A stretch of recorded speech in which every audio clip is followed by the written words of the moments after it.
कांग्रेस की मजबूरी इतनी है कि वो अपने आप को राजनीतिक तौर पर जीवित रखने के लिए अब एआईयूडीएफ के सहारे है। हिंदी में एक कहावत है, डूबते को तिनके का सहारा। लेकिन प्रश्न ये उठता है कि जो खुद एक दूसरे में अपना सहारा तलाश रहे हैं, वो क्या असम के उज्जवल भविष्य का निर्माण कर पाएंगे? जो खुद इस वक्त एक ऐसे गठबंधन में लिप्त हैं, जो गठबंधन मात्र उनकी सियासत तक सीमित है, क्या वो विकास के आधार पर जनता के किसी वादे पर खरे उतर पाएंगे?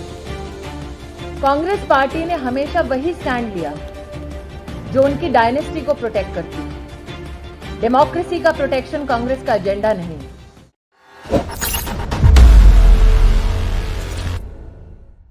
भारतीय जनता पार्टी के सभी कार्यकर्ताओं का, सभी उम्मीदवारों का ये गौरव है कि असम के विधानसभा चुनाव की इस रणबेला में असम प्रदेश के प्रतिष्ठित नागरिक, स्नेही बहन और सम्मानित भाई एक निश्चय कर चुके हैं।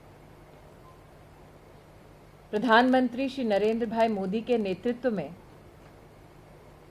देश भर में और असम में चौमुखी विकास को देखते हुए जनता ने मन बनाया है कि वो एक बार फिर असम में भारतीय जनता पार्टी की सरकार को प्रतिस्थापित करेंगे। वर्षों से लंबित कई इंफ्रास्ट्रक्चर के असम प्रदेश के प्रोजेक्ट्स को गति मिली भारतीय जनता पार्टी की सरकार की वजह से। वो प्रदेश जो कई वर्षों तक बाढ़ से क्षतिग्रस्त क्षेत्रों में चुनौतियों का सामना करता था, उस प्रदेश में, असम प्रदेश में भारतीय जनता पार्टी का संकल्प है कि हम मिशन ब्रह्मपुत्र के माध्यम से बाढ़ से संबंधित चुनौतियों का समाधान पूर्णतः जनता को देंगे। हमारा ये संकल्प इस बात से भी और सशक्त होता है कि जब प्रदेश में कांग्रेस की सरकार थी, तब फ्लड कंट्रोल से जूझने के लिए मात्र 2400 करोड़ रुपया ही प्रदेश को दिया जाता था। लेकिन भाजपा की सरकार ने फ्लड कंट्रोल की दृष्टि से सालाना 9500 करोड़ से भी ज्यादा पैसा असम के परिवारों की सुरक्षा में खर्चा किया। कांग्रेस की सरकार जब असम में रही, तब ना गरीब का बैंक का खाता खोलने का कोई भी प्रयोजन तब की सरकार ने किया, लेकिन नरेंद्र भाई मोदी के नेतृत्व में भारतीय जनता पार्टी ने सफल रूप में जनधन योजना का लाभ हर गरीब परिवार तक, गरीब व्यक्ति तक पहुंचाया। उसी श्रृंखला में भाजपा का ये गौरव है कि अरुणोदय स्कीम के माध्यम से प्रतिमाह 830 रुपया हम 22 लाख परिवारों तक, विशेषतः महिलाओं तक पहुंचा पाए। भाजपा का ये संकल्प है कि इस चुनाव में जीतने के बाद इस राशि को 3000 रुपया कर दिया जाएगा। जनता जनार्दन ने हमारे संकल्प पत्र को इसी भावना के साथ समर्थन दिया, आशीर्वाद दिया है, क्योंकि भारतीय जनता पार्टी ने प्रदेश में विकास के कई कार्यों को धरातल पर फलीभूत कर दिखाया है। एक तरफ भारतीय जनता पार्टी की सरकार, संगठन असम प्रदेश में विकास को सर्वोत्तम स्थान देती है, दूसरी ओर कांग्रेस पार्टी एआईयूडीएफ के साथ मिलकर जनता को विकास पथ से हटाकर भ्रमित करने का दुस्साहस करती है। हम सब स्तब्ध थे जब अमेठी के पूर्व सांसद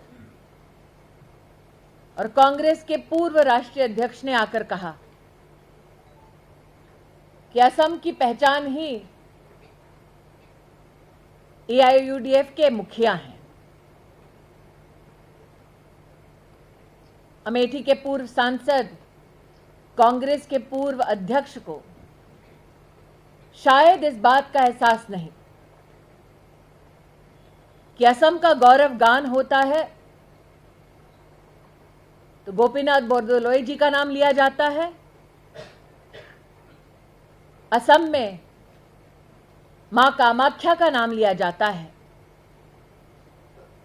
लेकिन कांग्रेस की मजबूरी इतनी है कि वो अपने आप को राजनीतिक तौर पर जीवित रखने के लिए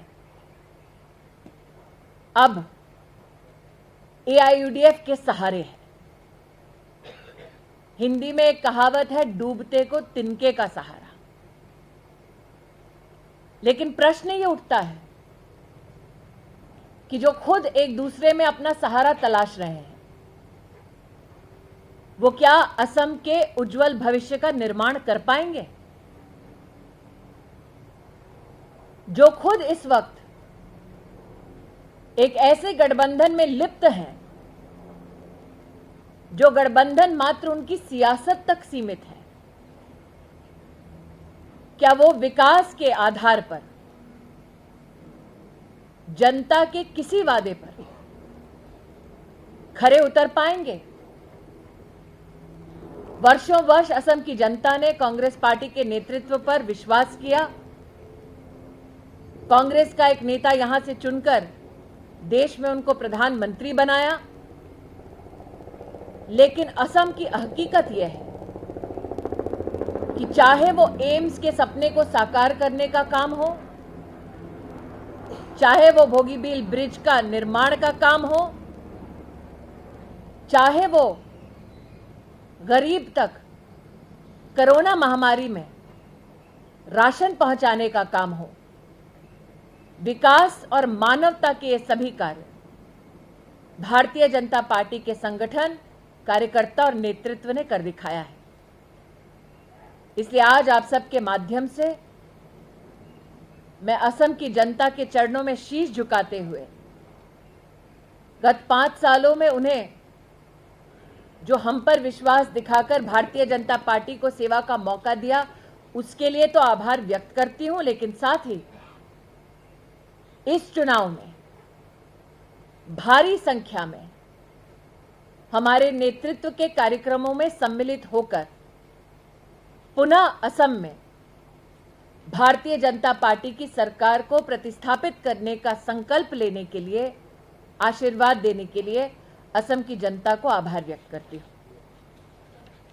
मुझे लगता है ये कहना उचित होगा कि जब हम एलोकेशन की बात करते हैं और एलोकेशन के साथ साथ स्पेंड की बात करते हैं, कांग्रेस के रूल में जैसे कि मैंने कहा प्रतिवर्ष 2400 करोड़ रुपया ही खर्च होता था, लेकिन पूर्णतः जनता को चुनौती के वक्त समाधान नहीं मिलता था। भारतीय जनता पार्टी ने सालाना 9500 करोड़ रुपया न सिर्फ एलोकेट किया बल्कि खर्चा भी किया। लेकिन साथ ही अब जो मिशन ब्रह्मपुत्र की हम लोग बात कर रहे हैं, उसमें विशेषतः ड्रेजिंग का जो काम है, धुबड़ी से लेकर सदिया तक, और रिजर्वॉयर्स जो बनाने की बात है, वो सब इस मिशन में सम्मिलित होंगे। मुझे लगता है बदरुद्दीन अजमल जी की ये मंशा है कि वो असम के भविष्य पर ताला लगा दें, लेकिन उनकी ये मंशा पूर्ण नहीं होगी। क्योंकि इस लोकतंत्र में विकास की चाबी जनता के हाथ में है और जनता ने तय कर लिया है कि वो भारतीय जनता पार्टी को अपना समर्थन, अपना वोट देंगे। और एआईयूडीएफ के मुखिया का ये बयान अपने आप में इस बात को साबित करता है कि कांग्रेस पार्टी असम में कितनी असहाय है। तो जो खुद असहाय है, क्या ऐसा गठबंधन जनता का सहारा या जनता का विकास कभी कर सकता है?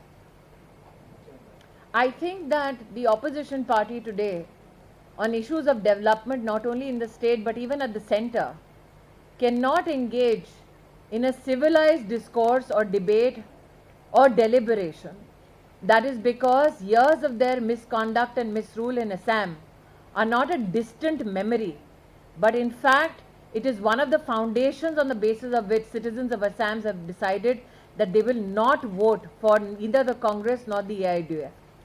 Additionally, as you said, that when it comes to politics in the state, or for that matter at the national level, today you have seen that the Congress party is missing a large piece of the narrative with regards to development, because the people of Assam, especially when it comes to the Congress party, questions its leadership, that when the late Tarun Gogoi ji did not find adequate capacity in Ajmal to partner with the Congress party, why is it that today the Congress leadership decides to trash the memory of Tarun Gogoi and yet go ahead with a partnership that is to benefit only one dynasty but not citizens who are a part of this vibrant democracy?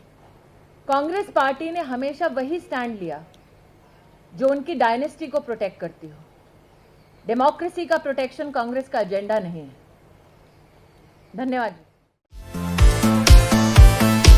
अगर आपको हमारे videos पसंद आए तो please like करें, subscribe करें और share करें।